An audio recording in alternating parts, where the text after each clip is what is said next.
Halo Sobat Tombok Kangen, senang ketemu lagi di channel ini. Kali ini kita lagi jalan-jalan di Lamongan, tepatnya di makam Sunan Derajat. Seperti apa sejarah dan makam Sunan Derajat? Kita simak bersama.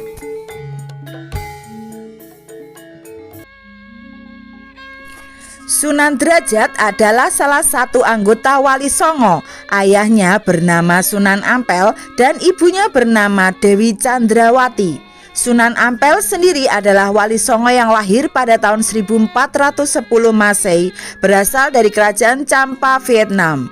Sedangkan Dewi Candrawati, ibunda Sunan Derajat yang juga bernama Nyai Ageng Manila, merupakan putri dari Raden Arya Teja yang merupakan Adipati Tuban. Dari pernikahan Sunan Ampel dengan Dewi Candrawati tersebut memiliki 4 orang anak, yaitu Nyai Ageng Maloka, Sunan Bonang, Sunan Derajat, dan Syarifah, yaitu istri dari Sunan Kudus. Sunan Derajat lahir pada tahun 1445 Masehi di Ampel Denta, Surabaya, memiliki nama kecil Raden Kasim. Raden Kasim memperoleh ilmu keislaman dari ayahanda Sunan Ampel yang memimpin pondok pesantren Ampel Denta, Surabaya. Setelah beranjak dewasa, kemudian menimba ilmu kepada Sunan Gunung Jati di wilayah Cirebon. Di Cirebon, Raden Kasim menikahi putri Sunan Gunung Jati yang bernama Dewi Sufiah, hingga akhirnya Raden Kasim bersama istrinya kembali ke Ampel Denta. Alkisah seorang pendatang bernama Mbah Banjar, ulama dari Kalimantan, datang ke desa Jelak, Lamongan. Pada saat itu desa Jelak menganut berbagai kepercayaan dan mereka masih mengalami kekalutan dalam menghadapi hidup. Penguasa Jelak bernama Mbah Mayang Madu yang beragama Hindu menerima kehadiran Mbah Banjar dengan tangan terbuka. Mbah Banjar terketuk hatinya untuk berusaha menyebarkan ajaran agama Islam di sana. Akhirnya beliau menetap di Kampung Jelak untuk memulai tugas sucinya. Mbah Banjar memberikan contoh bermasyarakat yang baik sehingga banyak yang tertarik untuk mengikutinya. Dengan penuh kesabaran dan keikhlasan, beliau berdakwah kepada masyarakat Kampung Jelak dan sekitarnya. Berkat keteguhan, kesabaran, ketekunan beliau dalam berjuang, akhirnya beliau berhasil mengislamkan masyarakat sekitar, termasuk Mbah Mayang Madu. Selanjutnya Mbah Banjar bersama Mbah Mayang Madu saling bahu-membahu dalam memperjuangkan misi sucinya, yakni menyebarkan ajaran Islam. Untuk mengenang jasa-jasa dalam merintis jalan menyebarkan Islam di daerah tersebut, maka desa ini yang asalnya bernama Kampung Jelak diganti menjadi Desa Banjar Anyar. Pada suatu saat Mbah Banjar berunding dengan Mbah Mayang Madu untuk mewujudkan keinginan beliau, yaitu mendirikan tempat pondokan di Desa Banjar Anyar. Namun agaknya hal tersebut menemui kendala dikarenakan tidak adanya tenaga pengajar yang ahli dan menguasai bidang tersebut. Akhirnya Mbah Banjar bersama Mbah Mayang Madu sowan menghadap Kanjeng Sunan Ampel di Ampel Denta, Surabaya. Kanjeng Sunan Ampel sangat senang mendengar tujuan beliau dan dengan senang hati beliau mengabulkan permohonan dan berjanji akan menugaskan putranya Raden Kasim untuk pergi ke Banjar Anyar agar dapat membantu perjuangan Mbah Banjar dan Mbah Mayang Madu di tempat tersebut. Raden Kasim menuruti perintah ayahanda untuk menyebarkan agama Islam di Desa Banjar Anyar, Paciran, Lamongan. Pada saat perjalanan menuju Lamongan melalui jalan laut, kapal Raden Kasim pecah dihantam ombak. Raden Kasim selamat dengan berpegangan dayung perahu.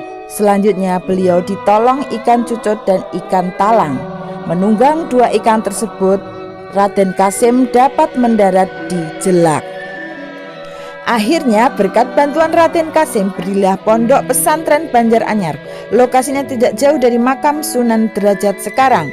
Disitulah Raden Kasim mulai merintis pondok tempat pendidikan Islam. Sebagai bukti nyata adalah peninggalan beliau yang berupa sumur, tempat wudhu, dan musola yang dibangun di atas pondasi bekas langgar di mana Raden Kasim mengajar, yang sampai sekarang masih ada dan dapat dimanfaatkan.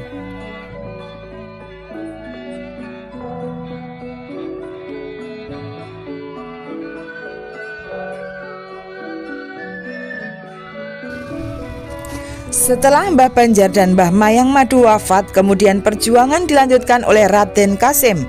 Ajaran Islam yang didakwahkan menekankan pada etos kerja keras, saling empati, tenggang rasa, saling peduli, mengetaskan kemiskinan, gotong royong, dan solidaritas sosial. Selain itu, mengajarkan masyarakat sekitar cara membangun rumah, membuat alat-alat untuk memikul orang seperti tandu dan lain sebagainya. Raden Kasim juga menikah dengan putri dari Mbah Mayang Madu. Raden Patah, penguasa Kesultanan Demak, memberinya gelar Sunan Mayang Madu, sekaligus memberi tanah perdikan pada tahun 1481 dan menamai wilayah itu sebagai Padukuhan Derajat. Kemudian Raden Kasim mendirikan pesantren di tempat tersebut. Raden Kasim dijadikan pelindung oleh penduduk di Padukuhan Derajat, sehingga sejak itu Raden Kasim dikenal dengan nama Sunan Derajat. Bahkan Sunan Derajat berdakwah melalui seni dan budaya. Beliau mahir dalam mengubah tembang mocopat, yaitu pangkur. Selain itu, sesekali beliau mendalang dengan diiringi gamelan yang diberi nama Singo Mengkok, yang saat ini masih disimpan di Museum Sunan Derajat di Komplek Pemakaman Sunan Derajat di Lamongan, Jawa Timur. Pada tahun 1522 Masehi, Sunan Derajat wafat dan dimakamkan di Desa Derajat. Komplek makam Sunan Derajat terlihat seperti bangunan candi. Di sini terlihat akulturasi budaya. Letak makam Sunan Derajat di atas perbukitan, sehingga dibuat 3 teras bertingkat. Makam Sunan Derajat berada di teras tertinggi, berada di paling belakang, ditandai dengan adanya cungkup. Di dalam cungkup dibagi menjadi 3 juga. Bagian depan merupakan makam dari kerabat Sunan Derajat. Bagian tengah terdapat 3 makam putra dan 3 menantu Sunan Derajat. Bagian teratas adalah makam istri dan Sunan Derajat. Makam Sunan Derajat bergaya arsitektur sangat estetik dan antik. Sulit renik bisa dilakukan pada zaman itu. Dalam ukiran kayu rata-rata bermotif teratai, baik di dalam maupun di luar cungkup. Teratai ada dalam kitab Syekh Majnun bahwa teratai itu tunjung tanpa telogo, yaitu simbol dari orang yang sudah mahrifat. Kanjeng Sunan Derajat diakui kedekatannya dengan Allah.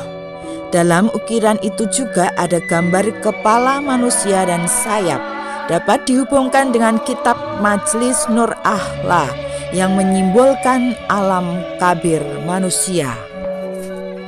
Condro Sengkolo pada pintu masuk cungkup bertulis Mulya Kuno Ponco Waktu, artinya tahun pembuatan 1609 Masehi, merupakan perlambang yang menitik beratkan bahwa dalam kehidupan ini salat 5 waktu harus ditekankan.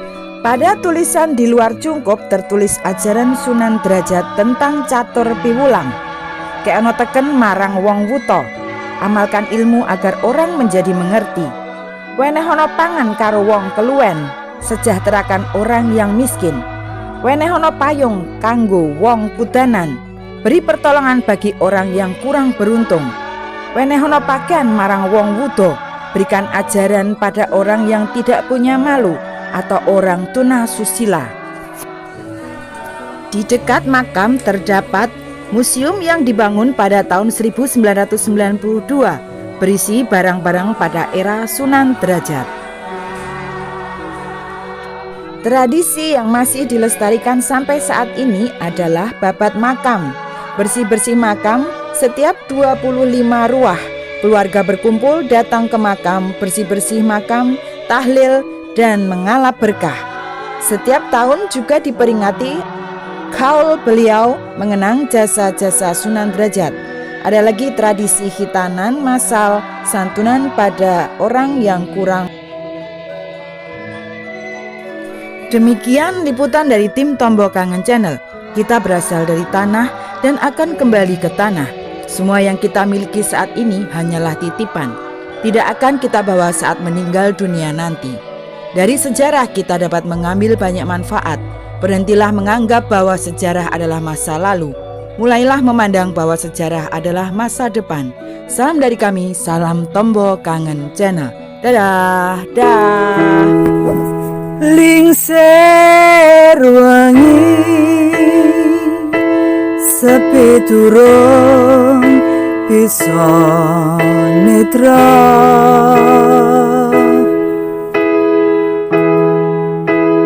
kegoda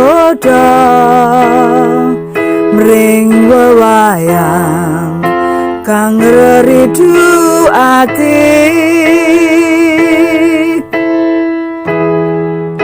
kawitane mung sembrono njur kulino,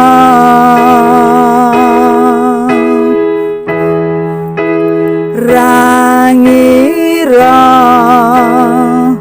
yen bakal nuwuhke tresno.